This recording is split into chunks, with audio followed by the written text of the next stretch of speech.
Hello दोस्तों, हमारे channel BEd corner में आपका स्वागत है। तो आज मैं आपके लिए लेके आई हूँ एक पाठ्य योजना जो हमारी हिंदी विषय से संबंधित है, एक आदर्श पाठ्य योजना। तो आइए शुरू करते हैं। सबसे पहले दिनांक कक्षा 6, विषय हिंदी, उपविषय पद्य, वादन, अवधि। प्रकरण हमारा है चाँद से थोड़ी गप्पे। विद्यालय का नाम, आप जिस भी विद्यालय में अपना शिक्षण कार्यक्रम कराएंगे उस विद्यालय का नाम आएगा। सामान्य उद्देश्य, छात्रों को भाषा संबंधी नियमों का ज्ञान कराना। दूसरा, छात्रों के शब्द भंडार में वृद्धि करना। तीसरा, छात्रों में शुद्ध उच्चारण व लेखन कौशल का विकास करना। चौथा, छात्रों में अच्छे भावों व विचारों का विकास करना। पांचवा, छात्रों को मातृभाषा के प्रति रुचि उत्पन्न कराना। विशिष्ट उद्देश्य में पहला आ जाएगा ज्ञानात्मक उद्देश्य। विद्यार्थी पाठ में आए हुए शब्दावली चाँद से थोड़ी गप्पे को पहचान सकेंगे। अगला हमारा बोधात्मक, उसके बाद अनुप्रयोगात्मक आ जाएगा। अंतिम हमारा विशिष्ट उद्देश्य में आएगा विश्लेषणात्मक, के बाद संश्लेषण और अंतिम होगा हमारा मूल्यांकन। शिक्षण सहायक सामग्री, chart, pointer, chalk, roller board आदि। पूर्व ज्ञान, चाँद से थोड़ी गप्पे कविता के बारे में सामान्य जानकारी रखते हैं। प्रस्तावना प्रश्न आ जाएंगे। पहला प्रश्न, सौरमंडल में कुल कितने ग्रह हैं? 8। 8 ग्रह कौन कौन से हैं? तो बच्चे उत्तर करेंगे बुध, शुक्र, पृथ्वी, मंगल आदि, जो भी वो बताएंगे। फिर हम पृथ्वी को लेकर तीसरा प्रश्न करेंगे, पृथ्वी ग्रह का उपग्रह किसे कहते हैं? तो उत्तर में हो जाएगा चंद्रमा। फिर हमारा अंतिम प्रश्न होगा, चंद्रमा के बारे में आप क्या जानते हैं? या हम बच्चों से बोलेंगे कि आप चाँद से थोड़ी गप्पे कविता के बारे में क्या जानते हैं? तो यह बच्चों के लिए समस्यात्मक प्रश्न हो जाएगा जिसका उत्तर अस्पष्ट रहेगा। उसके बाद हमारा उद्देश्य कथन आ जाएगा। बच्चों, आज हम चाँद से थोड़ी गप्पे नामक कविता का विस्तार पूर्वक अध्ययन करेंगे। उसके बाद हमने अपनी कविता को 2 सोपान में विभक्त करके अपनी कॉपी में इस प्रकार से लिखा है। आप इसकी जगह एक कलर्ड चार्ट पेपर लगाइएगा, उसके ऊपर लिखिएगा। पहला सोपान, गोल है खूब मगर आप तिरहे नजर आते हैं जरा, आप पहने हुए हैं कुल आकाश तारों जड़ा, सिर्फ मुंह खोले हुए हैं अपना गोरा चिट्टा गोल मटोल।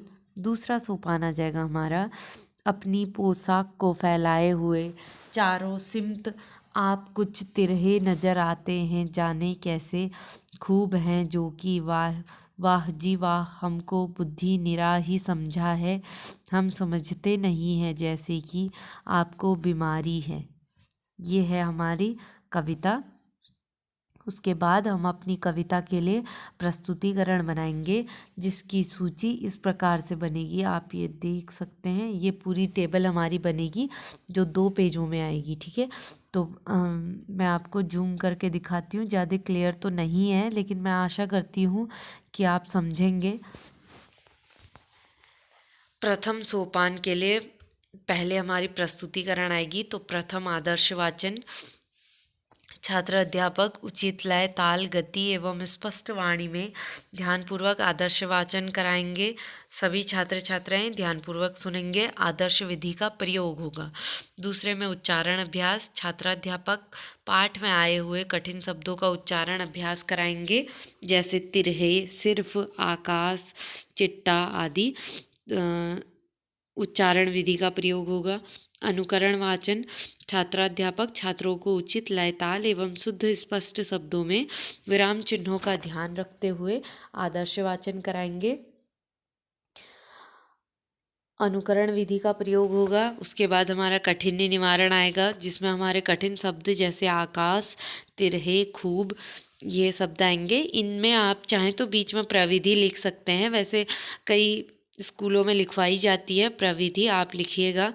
अर्थ, आसमान टेढ़े मेढ़े ज़्यादा हो जाएगा। हमने इन शब्दों को अपने बोर्ड पे लिखा है। जैसे हर प्रस्तुतिकरण में हमें एक मिनिएचर भी लगाना होता है, तो जो ये चार्ट के ऊपर खाली जगह है आप वहाँ पे मिनिएचर लगाइएगा। और जो उच्चारण अभ्यास में कठिन शब्द हैं उनको भी आप बोर्ड पे लिखते हैं।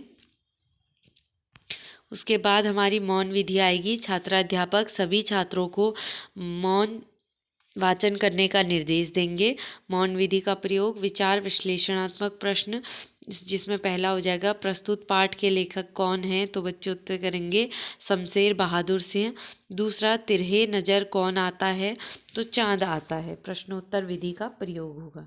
उसके बाद मूल्यांकन प्रश्न, चाँद क्या पहना हुआ है, तो बच्चों ने जो कविता में पढ़ा होगा वो बताएंगे। दूसरी प्रस्तुतिकरण आएगी हमारी द्वितीय सोपान, द्वितीय आदर्श वाचन। छात्राध्यापक उचित लय, ताल एवं गति स्पष्ट वाणी में ध्यानपूर्वक आदर्श वाचन कराएंगे। आदर्श विधि का प्रयोग उच्चारण अभ्यास, इसमें कठिन शब्द जो भी होंगे उनका उच्चारण कराया जाएगा, जैसे गोकी, बुद्धू, सिमत, बीमारी आदि। इनको आप बोर्ड पे भी लिख के बताएंगे। तीसरा आ जाएगा अनुकरण वाचन। इसमें जैसे जैसे छात्र अध्यापक दोहराएंगे उनके साथ साथ छात्र भी दोहराएंगे, तो अनुकरण विधि का प्रयोग होगा। फिर चौथा कठिन्य निवारण। इसमें शब्द हैं पोशाक, बुद्ध, इसमें बीच में प्रविधि आ जाएगी और अर्थ हमारा है पोशाक का कपड़ा, बुद्ध का अज्ञानी। उसके बाद भावार्थ आएगा।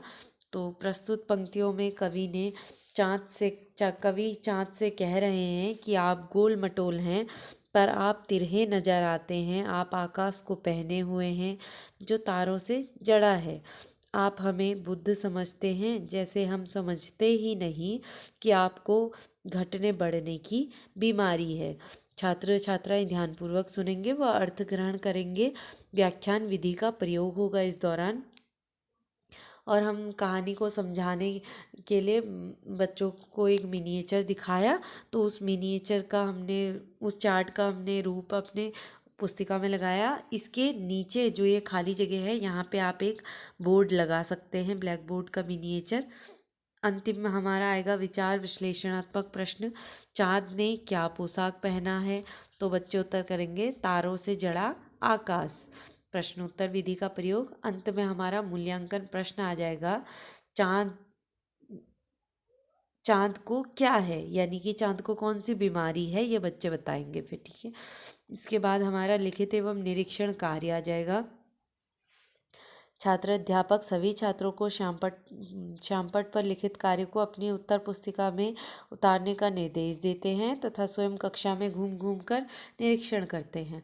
पुनरावृत्ति प्रश्न में पहला प्रश्न प्रस्तुत पाठ के लेखक कौन है। दूसरा प्रश्न पृथ्वी का उपग्रह कौन है।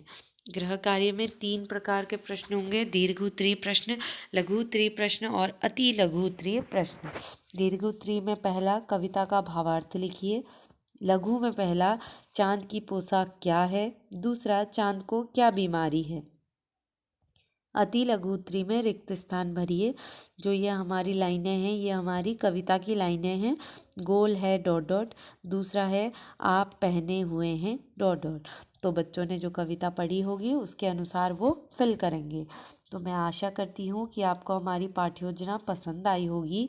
अगर आपको हमारी पाठ्योजना पसंद आई है तो प्लीज़ हमारी वीडियो को लाइक कीजिए, शेयर कीजिए, हमारे चैनल को सब्सक्राइब कीजिए। धन्यवाद।